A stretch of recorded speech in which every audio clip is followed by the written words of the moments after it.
TikTok, you're gonna have to go to Kung Fu Havoc number 2 to see how this thing ends.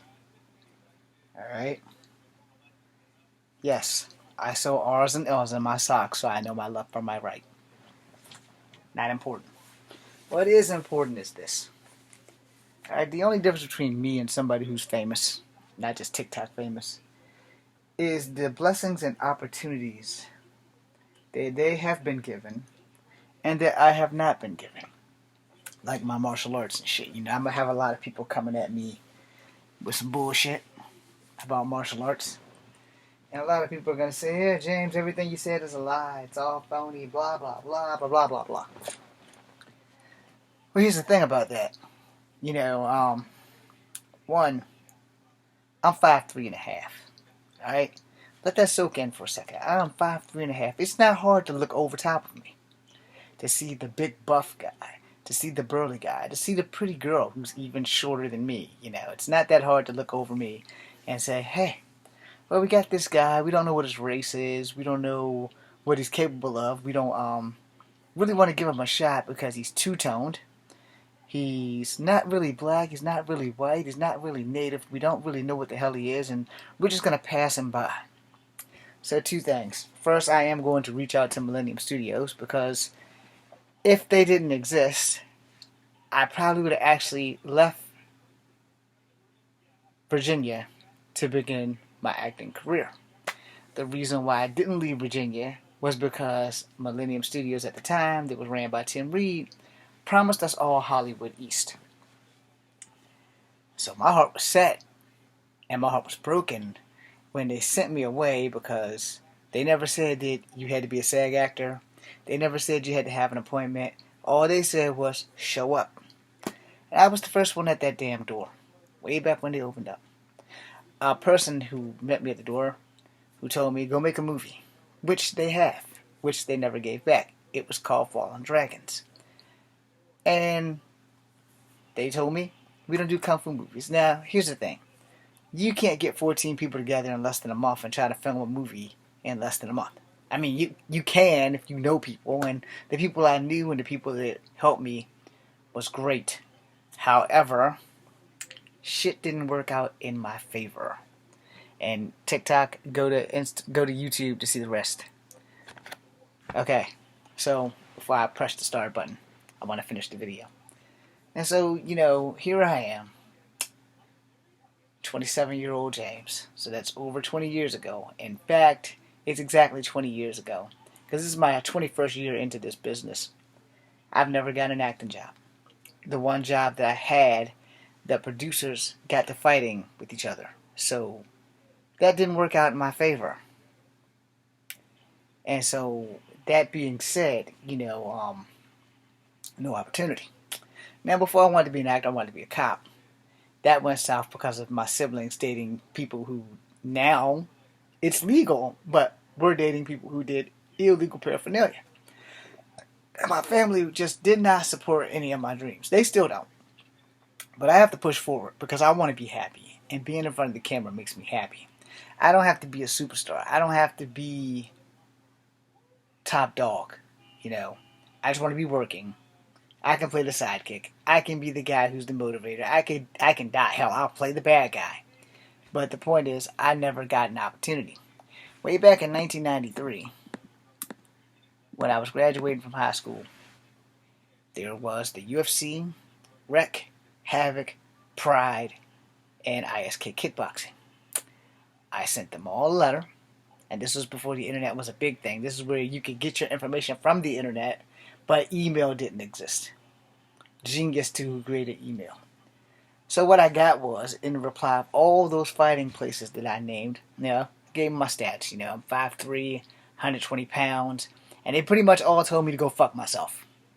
Because none of them would even give me a shot. So a lot of y'all who know all these kickboxers and shit in the era of BJ Penn and Ken Shamrock and them, I was like 18, 19 years old, trying to get in. When I got in the Army in 2010, they started letting people my size in. By then, I was already committed to the military. There was nothing I could do. There was no getting out of the military. And then I got out of the military by no choice of my own. Be all you can be. Don't get infantry. Can y'all see that? Maybe if I shine some light on the subject.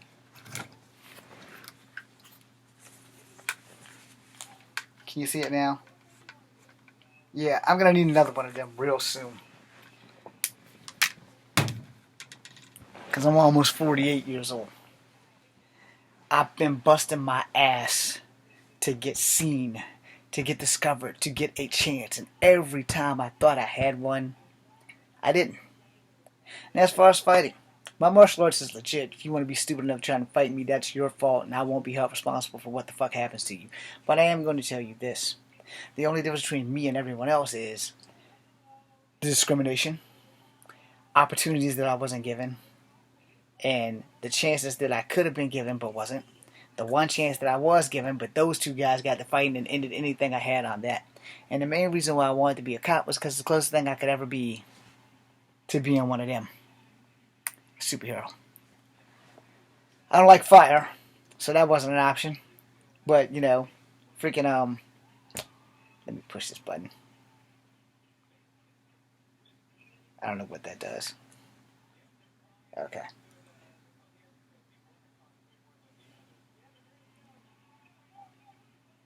Sorry.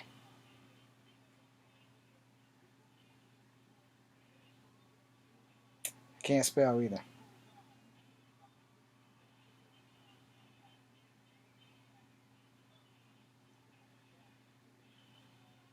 I'll post it once I'm done with this.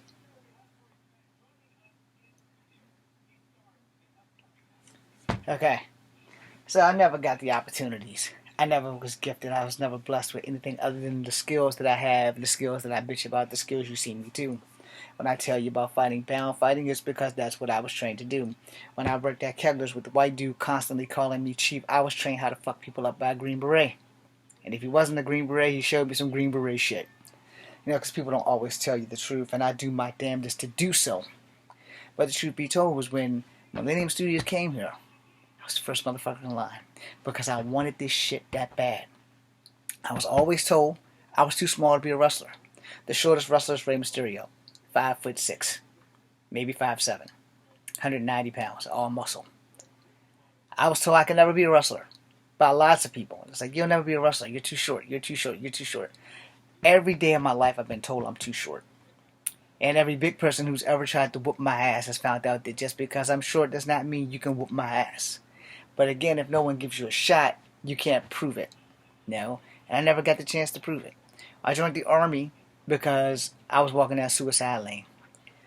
The girl that I wanted to marry broke my heart. My family really don't give a flying fuck if I live or die. And I found the family within the United States Army. When I was in Bravo, I had a few good friends there. I had a couple of drill sergeants who couldn't stand me and one that could. When I got to golf, 2 drill sergeants punked my ass and I wanted to fucking kill them so goddamn bad because it's like 20 years old. If we was in the streets, they'd have died. Just because you have combat experience does not mean you know how to fight. It just means you're good with this rifle and you work with a fucking team. That don't mean you can whoop anybody's ass. It just means you can work with a team. I took military combatives. I know far more martial arts than half the fucking soldiers that was in boot camp when I was in there. And that includes the fuckers teaching us Taekwondo. And Brazilian Jiu-Jitsu. I suck at that shit. Learned it in Bravo. But they couldn't fuck me with the pugils until Fagin hit me in the dick. That was pretty much a dirty blow, but that shit happens in real fights all the time. But as far as fighting, I know I'm the best at what I do. That's not a quote from Wolverine, that's a motherfucking fact. Anybody whose ass I've whooped have never come back for a second round. Then there was the guy I lost a sparring match to. His bitch ass became an ISK champion, but never came back to fight me after talking all that shit at the church when my cousin was killed, who was his best friend. Like I said, the only difference between me and everyone else is y'all have been given opportunities. Everyone looks past me. No one wants to see me. So here I am, telling y'all this story because it's a true fact. I am 47 years old for another month. After this month, I'll be 48. When August the 23rd comes, I will be 48 years old. And I will regret every day of my life until I accomplish my goal if I don't make the changes now. So I'm going to keep pushing. I'm going to keep fighting until I can't. I'm going to fight through the pain because my other hip is starting to act up, and I'm just going to keep going until the bitch breaks off. My dog tags are real.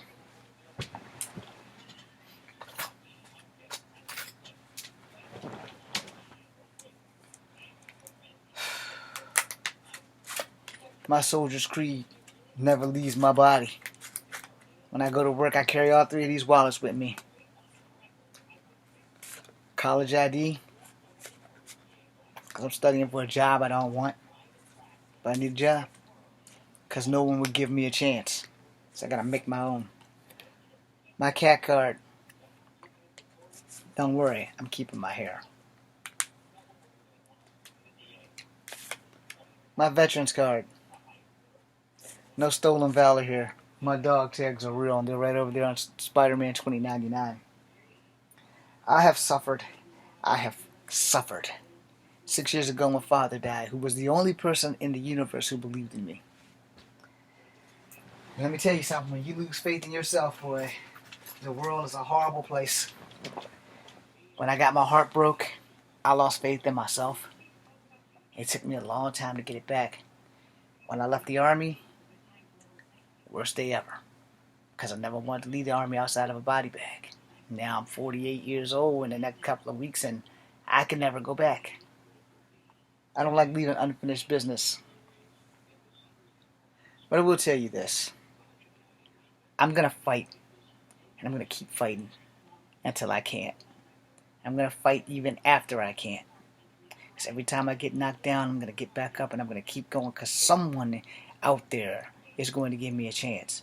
YouTube is not the magic bullet. TikTok, Instagram, Facebook have not been the magic bullet. MySpace, none of them have been the magic bullet. None of them. I had a series that was stolen. Some asshole in Alabama right now has my hard drive with Guardians of the Earth on it. I worked hard on that. J Diz, CLS, Javon, Prince Octavius, Courtney Monroe, Rodney. Still think I'm missing somebody. Oh yeah, myself. Winner of the House of Wind was about to break in. And everything was going great until my friend who was supposed to put special effects in fucked up. All he had to do was tell me no, and I would have been able to get that shit out to y'all, and I can't, and I'm disappointed at that. But he said he could do it, and I put my trust in him, and he went somewhere, got attacked, and my shit got stolen. So whoever you are in Alabama, thanks for fucking up my life. But you're not the only one, because I've never really been given a chance. All I want is to be happy. Making kung fu movies, scary movies, action movies, that's something I want to do for the rest of my life. I do not want to be a pencil pusher. I don't want to be somebody who's sitting behind a desk for the rest of my life, mad and wanting to die because I never got the chance to live. And one more thing, while we're on that track of me never getting a chance to live, this goes specifically to my family. The ones that call me a lying son of a bitch, and the ones who forgot how much I've had to sacrifice for them to be where they are, because they all have better homes, they have children, they have better cars, and they forgot we were firstborn. We gave up everything for them to get where they were, because instead of keeping their legs closed and their minds and hearts open, they kept having babies with no-count motherfuckers that didn't want anything to do with them. Now, granted, some of the men grew up and became really good men and still do their thing for their children. Some of the men did not. Some of the men couldn't stay the fuck out of trouble. Locked up to this day. Now, I'm not going to put any more of their business out there. But none of these people that I speak of has ever supported my dream. None of them have checked out my channel and say, hey, let's push all the good shit. Let's see if we can forward this shit to Tyler Perry. Let's do something for our big brother. Let's give it to Ellen. Let's do something to give this man a chance. Nope. Because while I was taking care of their kids, they were out living the life that I deserve to live. I don't have children. I don't have a wife. And just this weekend, these same sons of bitches whose diapers I changed in the kitchen was talking about me and how I'm not getting any pussy. How I don't have a girlfriend. And I say to you, if you're watching, how the fuck could I? I'm too busy taking care of you. I'm too busy taking care of your fucking kids. Kids that you had that I didn't consent to. Kids that I didn't consent to having to take care of, but because you were too unadult-like to live with your actions, your big brother and your big sister had to give up everything they wanted so that your kids would be able to have Pampers on their ass, so that your kids would have a snack when they needed it, so your kids would have a fresh fucking diaper on while you were out making more children. But I'm a lying piece of shit. All I ever needed in life was one fucking shot. Had a couple of chances at extras, but every time I've gone to these casting calls, it was, you're too short, James. We don't know what you are racially. You're not a bad-looking man, but yeah, you're too short. We don't know what you are. And when it came to fighting, it was get your weight up, get your weight up. I couldn't gain weight till I was 37 years old. When I joined the Army, that's when I gained weight. And I ate regularly. I trained regularly until I got in the Army. Then I trained when they allowed us to train. Because you don't get no say in BC. Yeah, as far as the other Army that I never got to get to because I got fucked up in my leg, which Fort Benning also dropped the ball because they kept telling me it was my knee, and McGuire fixed the problem. Son, it's not your knee. It's your fucking hip. And you got hip damage for your other hip because of overcompensating because you're carrying 300 pounds on your tiny ass frame. There were other vets who went through similar shit, but their shit was much worse because they got stress fractures. I don't know what the fuck a stress fracture was before I got into the military. And unlike them, my dumb ass didn't get a medical discharge. I got an honorable discharge, but I didn't get a medical discharge because I listened to the doctors. There's nothing wrong with me. I can walk, I can talk, I'm good. I was not. So there's something wrong with you, even if you're in like minor pain. You need to make sure you get a double opinion. Now let me get to the end of this thing. If I ever got the chance to make at least one movie before I die, just one good movie before I die, it's pretty much my only wish. Because I want to quit this business because I have never had a fucking break in this business. There's no one out there like me. There's no one out there to represent me. We have The Rock. He's biracial. I'm multicultural. He has two races. He's black and Samoan. My dumb ass is Native American, black and white. There's nobody like me. Nobody. But, and what can I say? No one's given me a chance. I will thank you, the 128 of you that have stuck through thick and thin with me, and the 38 people who are still on Kung Fu Havoc #1 that don't know that I'm the same guy, but I'm over here now. I will thank you too. I will thank my 900 and change followers on Instagram. I will thank my 1,000 followers on TikTok, although I can't do anything live right now because I'm doing a Kung Fu video live and I got banned. So, thank you. But understand one thing. The only difference between me and somebody who's working and famous, I was never given a chance. And I want that to be known. I was never given a chance. Not one fucking chance. Here's the reasons. They don't know my race. They don't care. I'm short. Can't change that. I'm thin. Can't change that. Those three things right there has hindered me. Especially the race thing. And the height thing. Because there was a time where they would not hire you as a model if you was not 5'7" or better. I'm never going to see 5'7". Ever. I'm not going to gain weight because the doctor said you can't go over 130 pounds because of your hip. In fact, they don't want me going over 125 pounds. See the clusterfuck? So yeah, I've been stress eating a little bit. There's a box of Twinkies over there. Probably going to get one more when the midnight alarm goes off. If it hasn't gone off already. But I'm just putting that out there. I never got the chance. So, thank you guys. More videos will come. I'm not quitting. I'm just letting you know how much I want to quit. Oh yeah. And if my crush Zeta Zhang is out there, she's actually going to be back in Virginia this weekend. So, yeah. I'm not going to be able to meet her because, as timing would have it, there's a Saber Night Lights tournament at the Laughing Dragon. Please come check us out. I'll be there. I won't be participating in the tournament, but I will be there. Thanks for watching. It's Kung Fu Havoc #2. Be seeing you.